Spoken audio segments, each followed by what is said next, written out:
Hello అండి, నేను doctor Nischala Reddy, director fertility consultant Ekam fertility and women hospital, Gandipet main road, Narsingi. ఇప్పుడు మనం పీసీఓడి గురించి మాట్లాడుకుందాము. మా దగ్గరికి వచ్చే 5 ఆడవాళ్ళలో ఒక్కరికన్నా ఇద్దరికన్నా పీసీఓడి అని డయాగ్నోస్ చేస్తూ ఉంటాము. ఈ పీసీఓడి ఫుల్ ఫామ్ వచ్చేసి పాలిసిస్టిక్ ఓవేరియన్ డిసీజ్.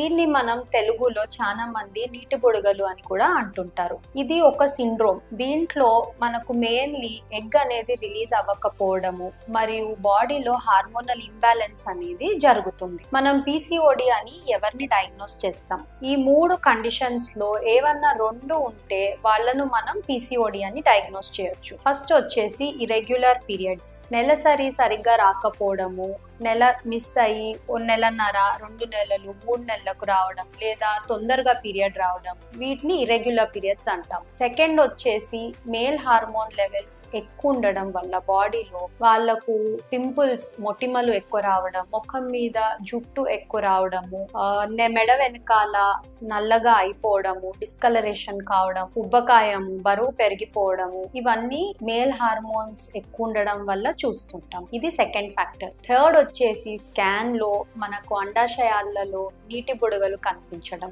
అంటే అల్ట్రాసౌండ్ స్కాన్ చేసినప్పుడు ఓవరీస్ లో పాలిసిస్టిక్ మార్ఫాలజీ కనిపించడం. ఈ 3 ఫీచర్స్ లో ఏ 2 అయినా ఉంటే మనం వాళ్ళను పాలిసిస్టిక్ ఓవరీస్ అని డయాగ్నోస్ చేయొచ్చు. ఈ పీసీఓఎస్ ఎందుకని వస్తుంది? ఈ పీసీఓఎస్ కి కారణాలు ఎగ్జాక్ట్లీ ఏంటి అని చెప్పలేము, కానీ కొన్ని కారణాల వల్ల ఇది బయటపడుతుంది. ఒకటి వచ్చేసి లైఫ్ స్టైల్ చేంజెస్. ఎక్కువ ఉబ్బకాయం ఉండడం, బయటి ఫుడ్, ఫాస్ట్ ఫుడ్ తినడము, ఆయిలీ ఫుడ్ తినడము, దీని వల్ల బరువు పెరిగిపోయి పీసీఓడి టెండెన్సీ ఉన్న వాళ్ళకు ఆ ఫీచర్స్ అన్ని బయటపడతాయి. నెక్స్ట్ వచ్చేసి జెనెటిక్. కొందరికి పుట్టుకతోనే పీసీఓడి రావడం అనే ఛాన్సెస్ ఎక్కువ ఉంటాయి. ఎస్పెషలీ మదర్స్ వాళ్ళు ప్రెగ్నెంట్ ఉన్నప్పుడు డయాబెటీస్ లేదా షుగర్ అనేది వచ్చుంటే ఆ పుట్టబోయే ఫీమేల్ బేబీకి పీసీఓడి వచ్చే ఛాన్సెస్ ఎక్కువ ఉంటాయి. మళ్ళీ తల్లిదండ్రులలో షుగర్ లేదా డయాబెటీస్ ఉన్న వాళ్ళలో కూడా పీసీఓడి వచ్చే ఛాన్సెస్ ఎక్కువ ఉంటాయి. సో ఈ పీసీఓడి ఉండటం వల్ల ప్రెగ్నెన్సీ రావడంలో ప్రాబ్లం అవుతుందా? అవునండి, పీసీఓడికి ప్రెగ్నెన్సీ రాకపోవడానికి చాలా దగ్గర సంబంధం ఉంది. పీసీఓడిలో మెయిన్లీ ఎగ్ అనేది నెల రిలీజ్ కాదు. సో ఈ ఎగ్ రిలీజ్ కాకపోవడం వల్ల ప్రెగ్నెన్సీ వచ్చే ఛాన్సెస్ ఉండవు. ఈ ఎగ్ రిలీజ్ కాకపోవడం వల్లనే వీళ్ళకి పీరియడ్స్ కూడా సరిగ్గా రావు.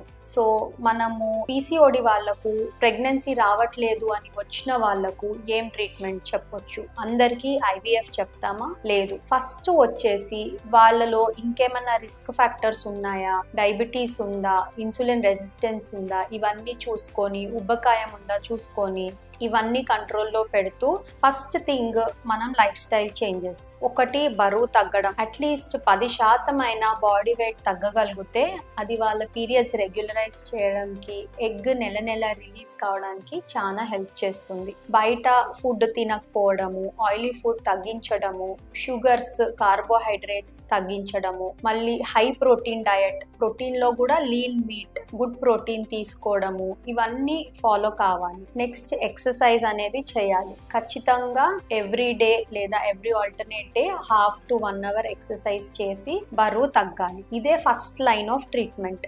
ఈ life style changes, weight reduction చేస్తూ మళ్ళీ ఎగ్ రిలీజ్ కోసం ఓవ్యులేషన్ ఇండక్షన్ సింపుల్ టాబ్లెట్స్ ద్వారా చేస్తూ మనము ప్రెగ్నెన్సీ కోసం ట్రై చేయొచ్చు. ఇట్లా జస్ట్ ఈ సింపుల్ మెజర్స్ వల్లనే ఆల్మోస్ట్ 30 to 50% విమెన్ కన్సీవ్ అవుతారు, ప్రెగ్నెన్సీ అనేది వస్తుంది. ఈ అన్ని మెజర్స్ తో కూడా ఇంకా ప్రెగ్నెన్సీ రావట్లేదు అంటే అప్పుడు మనము నెక్స్ట్ స్టెప్ గురించి ఆలోచించవచ్చు. ఇది ఐయుఐ. దీంట్లో మనము ఈ లైఫ్ స్టైల్ చేంజెస్ అందరికీ చెప్తాము.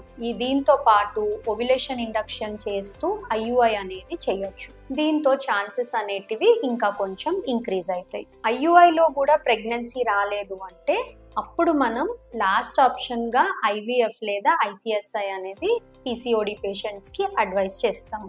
ఇంకొకటి వచ్చేసి ఈ పేషెంట్స్ కపుల్ అనాలిసిస్ అప్పుడు ఓన్లీ పీసీఓడి ఒక్కటే ప్రాబ్లం అయి ఉంటే మనము ఈ ట్రీట్మెంట్ అనేది ఈ ఆర్డర్ లో ఫాలో అవుతాం. కానీ ఒకవేళ హస్బెండ్ కి ఏమన్నా కణాల సంఖ్య ప్రాబ్లం ఉంది లేదా ట్యూబ్స్ బ్లాక్ ఉన్నాయి, ట్యూబల్ ఫ్యాక్టర్ ఏమన్నా ఉంది అంటే అప్పుడు మనము అవసరమైతే ముందే ఐవీఎఫ్ అనేది సజెస్ట్ చేస్తాము.